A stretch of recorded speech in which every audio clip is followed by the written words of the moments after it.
eu queria que o senhor respondesse exatamente sobre propostas concretas e objetivas ao Roberto Baggio, da Coordenação Nacional do MST. Governador Requião, hoje nós estamos vivendo uma grave crise, né, do capitalismo. E toda vez que tem uma crise como essa, os donos da riqueza, os proprietários, sempre usam da violência e da agressão contra o povo. E também aumenta a sua riqueza, explorando ainda mais os trabalhadores. E o Estado, que tem uma função de garantir as políticas públicas, se torna refém dos grandes interesses econômicos internacionais.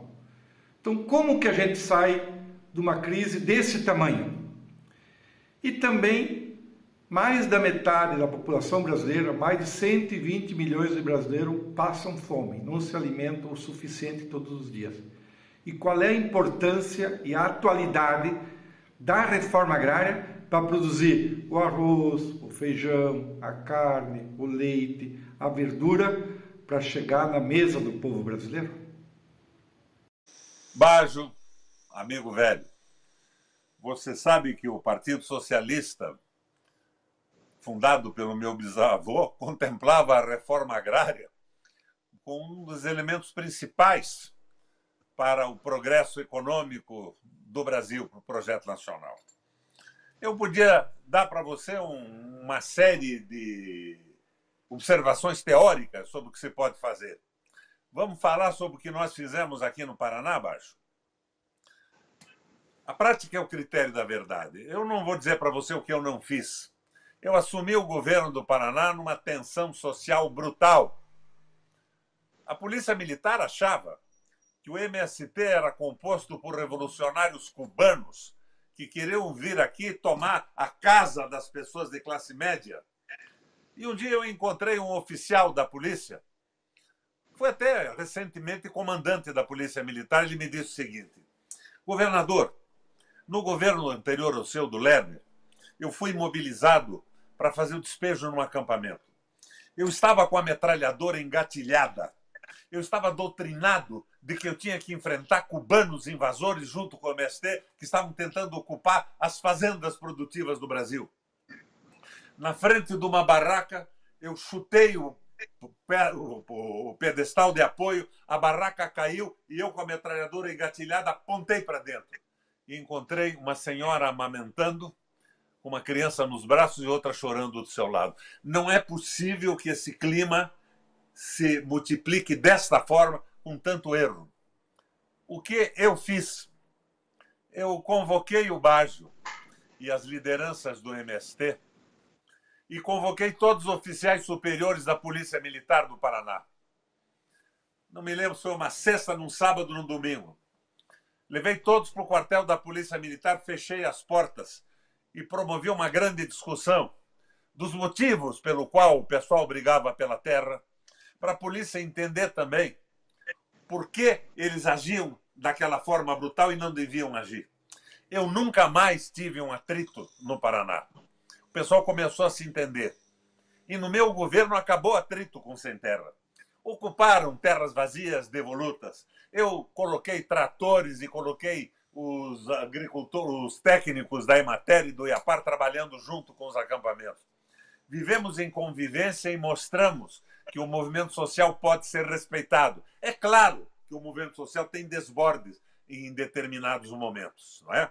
Tudo tem, você não tem um controle absoluto de tudo. Mas conseguimos uma convivência exemplar. E hoje, entre os amigos pessoais que eu tenho, estão numa posição de privilégio alguns dirigentes do MST.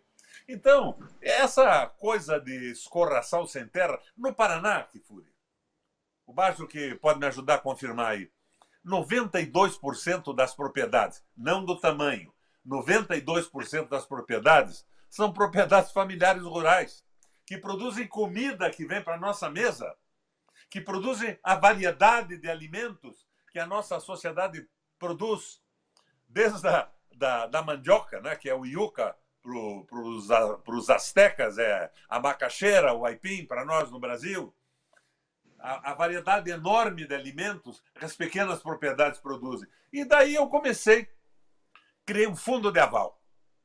O sujeito estava poceiro numa terra há 20, 30, 40 anos, às vezes até mais. A família nunca tinha conseguido fazer um inventário, legalizar aquilo, não podia tomar um empréstimo. Eu criei o fundo de aval. A Emater e o Iapar iam lá na terra, olhavam, não, esse cara aqui está produzindo, está sentado na terra, então ele vai tomar os empréstimos do governo federal com o aval do Estado do Paraná. O pessoal dizia, vai quebrar a instituição de financiamento. Não.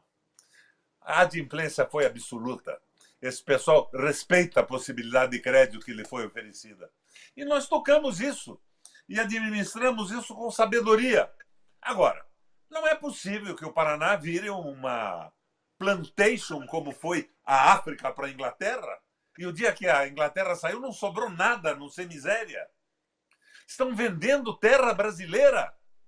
Estão permitindo que grileiros na Amazônia legalizem com essas novas medidas do Congresso Nacional.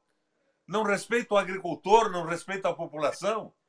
O governo tem que conviver com isso, tem que mediar esses dramas de pessoas que querem plantar e não têm terra.